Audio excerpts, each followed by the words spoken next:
General secretary जनाब अली मोहम्मद सागर साहब, additional general secretary Ajay सगोत्रा साहब, हमारे सीनियर साथी जनाब मियां अल्ताफ साहब, सेंट्रल सेक्रेटरी, आज के प्रोग्राम के हमारे मेजबान और आपके हर दिल अजीज लीडर जनाब सुरेंद्र चौधरी साहब, सूबाई सदर जम्मू रतनलाल गुप्ता साहब, सूबाई सदर कश्मीर नासिर असलम वानी साहब, जोन सदर पीर पंचाल जावेद राना साहब, सूबाई सदर यूथ एजाज जान साहब, डीडीसी चेयरमैन रजौरी जनाब नसीम लियाकत साहब, यहाँ स्टेज पर तमाम हमारे सीनियर ज़ोमा किराम साथी, यहाँ पे आए हुए भाइयों बहनों बुजुर्गों, आप सबको मेरे तरफ से अस्सलाम वालेकुम, आदाब और सत श्री अकाल। बड़े अरसे के बाद आज यहाँ नौशहरा की सरजमीन पर मुझे इस तरह नेशनल कॉन्फ्रेंस के प्रोग्राम में शिरकत करने का मौका हासिल हुआ है। इस प्रोग्राम को नाकामयाब करने की कोशिशों में कोई कमी नहीं लाई गई। ये इस बहादुर लीडर की हिम्मत है कि उन साजिशों के बावजूद भी इन्होंने हिम्मत नहीं हारी और डट के कायम रहे कि ये प्रोग्राम होना ही होना है। नहीं तो रास्ते में रुकावट कई सारे पेश किए गए। पहले तो प्रोग्राम की इजाजत नहीं, फिर जहां जहां इन्होंने प्रोग्राम करने का एप्लीकेशन दिया वहां किसी न किसी बहाने इजाजत नहीं दी। फिर जब डाक बंगले की इजाजत मांगी गई तो उसमें भी पता नहीं कितने दिन हमारे उस एप्लीकेशन पर बैठे रहे। फिर जोर जबरदस्ती करके आखिरकार हमें कुछ शायद 2-3 दिन पहले यहां प्रोग्राम की इजाजत, अच्छा जब हमें प्रोग्राम की इजाजत दी गई तो उसके बाद जो हमारे मुखालिफ हैं वो दोबारा जिंदा हो गए। उन्होंने कहा अगर ये लोग प्रोग्राम कर रहे हैं तो हमें भी रिबन आके काटने चाहिए। अचानक उनको ग्राम सभा याद आ गए। तमाम ब्लॉक्स में कहा गया कि ना ग्राम सभा रखे जाएंगे। फिर एमपी साहब आए, उन्होंने कहा मुझे रिबन काटने हैं। अरे शौक से काटिए ना, रिबन काटना तो आपका हक है, काम करना आपका फर्ज है। कोई एहसान नहीं किया आपने लोगों पे, लोगों ने आपको वोट से नवाजा। अगर वोट के बाद भी आप काम नहीं करोगे तो फिर आप किस काम के? लेकिन वो ठीक है, एमपी साहब यहां आए हैं, रिबन शिबन काट रहे हैं, अपनी जगह। लेकिन उनसे मजबूर होकर पूछना पड़ता है कि आखिरकार कम से कम हमें ये बताएं कि जम्मू कश्मीर में आज जमहूरियत को जिस तरह कुचला जा रहा है, जिस तरह इसको खत्म किया जा रहा है, इसके पीछे वजह क्या है? ये पहली मर्तबा मैं देख रहा हूं, पहली मर्तबा कि मरकज में आज ऐसी हुकूमत आई है जो जम्मू कश्मीर में जमहूरियत नहीं चाहती।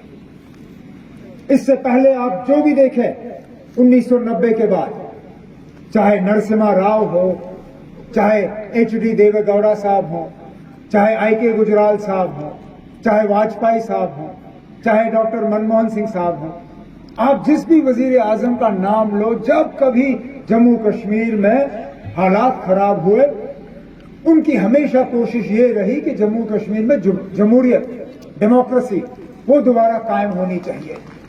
ये पहली मर्तबा हमने देखा है कि मरकज में ऐसी हुकूमत आई है जो ये नहीं चाहती कि यहां पे जमहूरियत हो, जो ये नहीं चाहती कि यहां जम्मू कश्मीर के लोग जो है अपने वोट का इस्तेमाल करें, जम्मू कश्मीर के लोग जो है अपनी मर्जी से अपनी हुकूमत जो है वो कायम करें।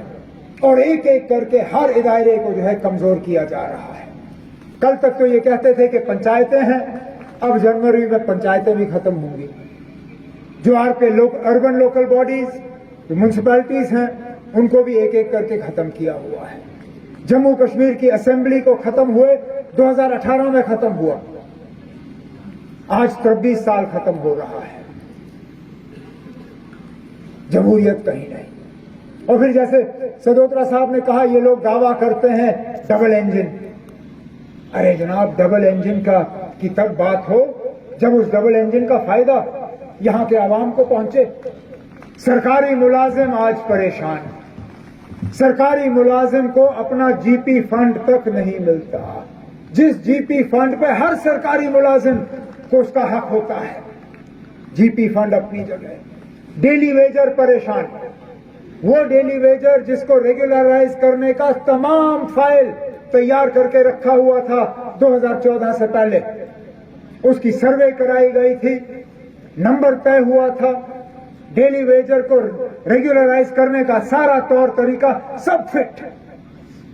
ऊपर वाले ने चाहा नहीं था उस वक्त 2014 में हमारी हुकूमत बनना, मामला वहीं रुका। महंगाई, वो कौन सी ऐसी चीज है जिसकी कीमत आज आसमान तक नहीं पहुंची।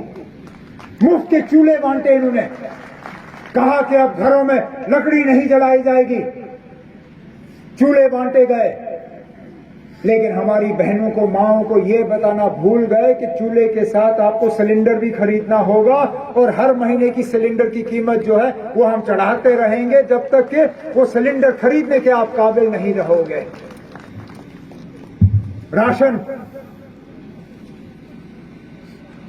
आज राशन हासिल करने के लिए कितनी तकलीफ, और राशन का जो स्केल है एक एक करके उसको कम किया गया। हम वो लोग हैं जो 2014 के सैलाब के बाद पूरे जम्मू कश्मीर को 6 महीने मुकम्मल मुफ्त राशन का जो है हमने ऐलान किया था, इस बात के बावजूद कि हर इलाके में पानी नहीं चढ़ा था। लेकिन हम जानते थे कि उस सैलाब का नुकसान बेशक पानी से ना हुआ हो, लेकिन हालात बिगड़ गए थे और हम चाहते थे कि लोगों को ज्यादा तकलीफ ना हो, तो मुफ्त में हमने 6 महीने जो है यहां राशन का ऐलान किया था। बिजली का निजाम, दावा करते थे ये लोग कि हम बिजली फराहम करेंगे, लेकिन आज बिजली कहीं नजर नहीं आती। मीटर लगाने में ये लोग पीछे नहीं रहे, हर घर तक ये पहुंचे सर्वे कराने के लिए। कहीं मीटर, कहीं स्मार्ट मीटर, कहीं डिजिटल मीटर, मीटर तो लगे लेकिन बिजली कहीं नहीं। पानी की किल्लत हर जगह, पानी का रेट जो है वो तो चढ़ता गया, लेकिन पानी कहीं नहीं। अस्पताल में डॉक्टर नहीं, अस्पताल में दवाई नहीं, स्कूल में मास्टर नहीं, मास्टरानी नहीं। नौजवान हमारे बेरोजगार, रोजगार के साधन कहीं नजर नहीं आते। ये कहा गया था उस वक्त कि नौजवानों के रोजगार में अगर रुकावट है तो वो दफा 370 आईन का 370 हटने के बाद यहां रोजगार का रोजगार ही होगा। दफा 370 हटते हुए अब 4.5 साल हो गए। मैं मजबूर होता हूं पूछने पे कि वो रोजगार के ऑर्डर गए कहां? कहां है वो रोजगार के ऑर्डर जो हमारे नौजवानों को मिलने थे? आज पुलिस में कम से कम 6,500 पोस्ट खाली है।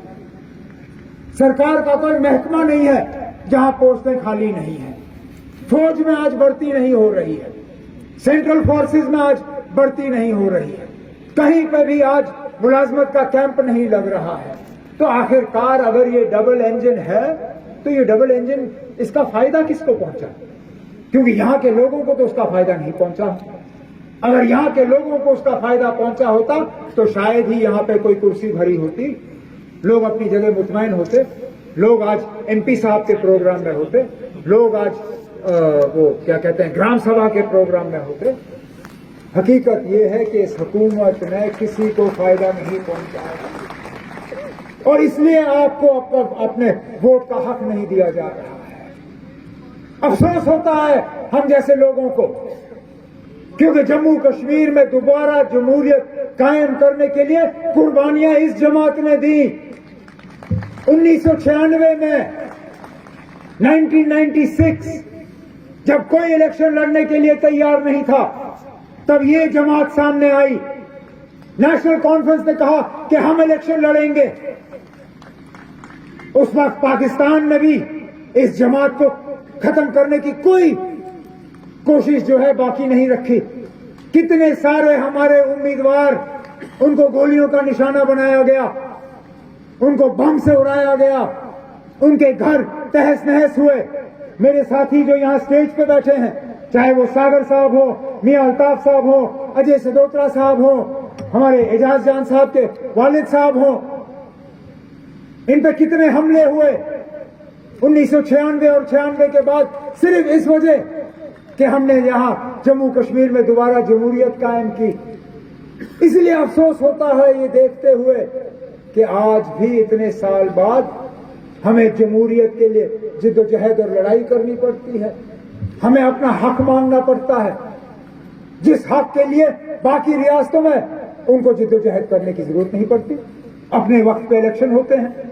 पिछले दिनों आपने देखा होगा तेलंगाना में अपने वक्त पे, मध्य प्रदेश अपने वक्त पे, छत्तीसगढ़ अपने वक्त पे, राजस्थान अपने वक्त पे। कल वोटों की गिनती होगी और वहां हुकूमत बनेगी। आखिरकार हमारी क्या खता है?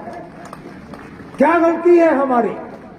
क्या हमारी गलती यही है कि हम आपके नारों पर नहीं आए? क्या हमारी गलती यही है कि हम मजहब में नहीं बटे? क्या हमारी गलती यही है कि हमने हिंदू मुस्लिम सिख इत्तेहाद का नारा जो है उसको जिंदा रखा? हमने यहां नफरत की जो इंजेक्शन इन्होंने डालने की कोशिश की उसको कामयाब होने नहीं दिया। हमारी खता यही है कि हम कहते हैं कि हिंदुस्तान तब तक मजबूत है जब तक हर मजहब के लोग आपस में भाईचारे में नहीं रहते। अरे पिछले दिनों तो ये साबित हुआ जब उत्तराखंड में पहाड़ गिरा और वहां टनल में लोग फंसे। टनल में से जब लोगों को निकालने की जरूरत पड़ी तो कौन गए अंदर? उसमें मुसलमान भी गए, हिंदू भी गए। जब उनके मशीन फेल हुए, दुनिया भर से उन्होंने मशीनें लाई, जब उनके मशीन उन मजदूरों को निकालने में नाकामयाब हुए तो उन्होंने लोगों को वहां सुरंग खोदने में भेजा। खोदने वाले हिंदू भी थे, मुसलमान भी थे। जो सबसे पहले अंदर गया वो मुसलमान था और जिनको बचाने के लिए गए उनमें से किसी ने ये नहीं कहा जनाब आप मुसलमान हो, हम आपके हाथों बचना नहीं चाहते, हम इंतजार करेंगे जब तक हमें कोई हिंदू नहीं बचाने आता। यही इस मुल्क की खासियत है, यही इस मुल्क की ताकत है कि हम आपस में मजहब को देख के बंटने के लिए तैयार नहीं। हालांकि बराबर कोशिश की जाती है, हमें लड़वाने की कोशिश की जाती है, हमें अलग करने की कोशिश की जाती है। यहां जब सीटों का नक्शा दोबारा ये खींचा गया डिलिमिटेशन के तहत, समझ में नहीं आया क्या सोच के किया इन्होंने। सुंदरबनी नौशहरा एक कॉन्स्टिट्यूएंसी थी, कालाकोट एक। अगर अलग करना था तो सुंदरबनी के लोगों ने कहा था कि हमें अलग सीट दे दीजिए। अलग सीट उनको देना नहीं था। नौशहरा से सुंदरबनी काट के कालाकोट के साथ जोड़ा, ठीक है, वो भी आपने कर लिया। अब जब पार्लियामेंट की सीट पे बात आई तो ये इलाका काट के अनंतनाग के साथ डाला। उसमें भी सुंदरबनी कालाकोट को एक जम्मू के साथ रखा। नौशहरा और रजौरी का जो बाकी ऊपर का इलाका है पुंछ के साथ, वो अनंतनाग के साथ डाला। अब कोई मुझे समझाए ना, अब इसके पीछे वजह क्या समझ के किया, क्या सोच के किया, समझ में नहीं आता। लेकिन इतना मैं आपसे जरूर कहूंगा, जो होता है अच्छे के लिए होता है। आपका जम्मू का एमपी आपको दिखता नहीं था, जम्मू का एमपी आपसे वोट लेता था, फिर आपके काम नहीं होते थे। लेकिन इस बार मैं आपको यकीन से कहता हूं, नेशनल कॉन्फ्रेंस का उम्मीदवार यहां से वो होगा जो नौशहरा में भी दिखेगा, जो रजौरी में भी दिखेगा, जो पुंछ में भी दिखेगा, जो अनंतनाग में दिखेगा, जो कुलगाम में दिखेगा, जो वच्ची में दिखेगा।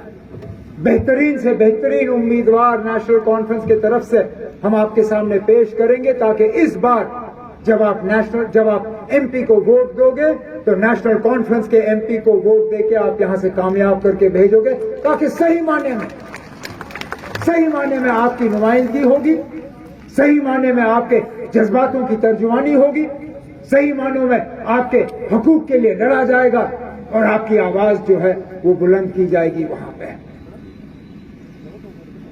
मैंने बहुत सुना था अपने मेजबान सुरेंद्र चौधरी साहब के बारे में। मैंने सुना था कि बड़े मेहनती हैं, बड़ा काम करने वाले हैं, लोगों के साथ इनका तालमेल बराबर का रहता है, अपने इलाके को बहुत संभाल के रखा हुआ है। लेकिन सुनने में और देखने में बड़ा फर्क होता है। सुना मैंने बहुत था, लेकिन जितना सुना था शायद कम था। आज आंखों सामने ये जरूर साबित हुआ था कि जितनी मैंने आपकी तारीफ सुनी थी कम सुनी थी। अब मुझे अपने साथियों से जरूर गुजारिश करनी होगी, खासकर अपने एडिशनल जनरल सेक्रेटरी जनाब अजय सदोत्रा साहब से और अपने सूबाई सदर जनाब रतन लाल गुप्ता से। जनाब, ये तो जाहिर है कि मेहनत करने वाले आदमी हैं, इनको जाया होने मत दीजिए। जनाब, ये नेशनल कॉन्फ्रेंस के लिए बदकिस्मती होगी अगर हम सिर्फ इनको नौशहरा तक ही बांधे रखें। मुझे लगता है कि हमें अपने सेंट्रल सेक्रेटरी जनाब सुरेंद्र चौधरी साहब का काम न सिर्फ नौशहरा में लेना चाहिए बल्कि जम्मू सूबे में जहां पे भी, और मैं कहता हूं कभी कभार अगर आपको वहां पहाड़ की उस तरफ की भी खूबसूरती का थोड़ा सा मजा लेना होगा तो आइए, हमारा हाथ वहां कश्मीर में भी बताइए। आपने यहां पे हमें अपनी मेहमान नवाजी का फायदा दिया। अगली बार जब नासिर का प्रोग्राम होगा कुलगाम में, कुपवारा में, आप आइए और इनके जलसे से खिताब करिए।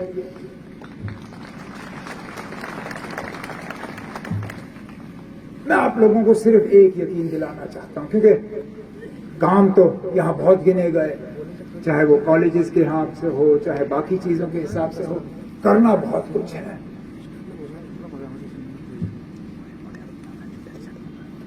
पिछली हुकूमत में हमने आपको तहसीलें दी, ब्लॉक दिए, नियाबत दिए, लेकिन एक कमी जरूर रह गई थी, वो डिस्ट्रिक्ट की कमी रह गई थी।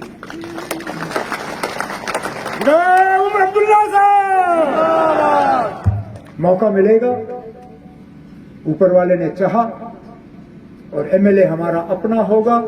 वो जो पिछली बार कमी रह गई थी, आगे जाके वो कमी भी हम पूरी करके आपको दे देंगे। उम्मीद सिर्फ यही है कि इस झंडे को आप मजबूती से थाम के रखें।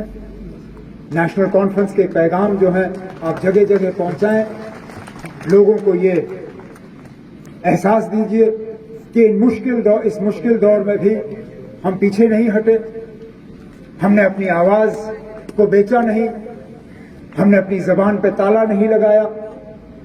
आपके हकूक के लिए, आपकी इज्जत के लिए, आपकी वकार के लिए हम लड़ते रहे। आगे भी चाहे छोटे मसले हों, चाहे बड़े मसले हों, आप इन लड़ाइयों में हमें पीछे नहीं पाएंगे। सुरेंद्र जी, मैं आपको, आपके साथियों को आज के इस बहुत ही कामयाब प्रोग्राम पे न सिर्फ अपने तरफ से बल्कि सदर मोहतरम जनाब फारूक अब्दुल्ला साहब की तरफ से दिल की गहराइयों से मुबारकबाद पेश करता हूं, इस उम्मीद के साथ कि दोबारा जल्दी हमें इस तरह मुलाकात का मौका हासिल होगा। इन्हीं अल्फाजों के साथ आपसे इजाजत चाहता हूं। बहुत बहुत शुक्रिया।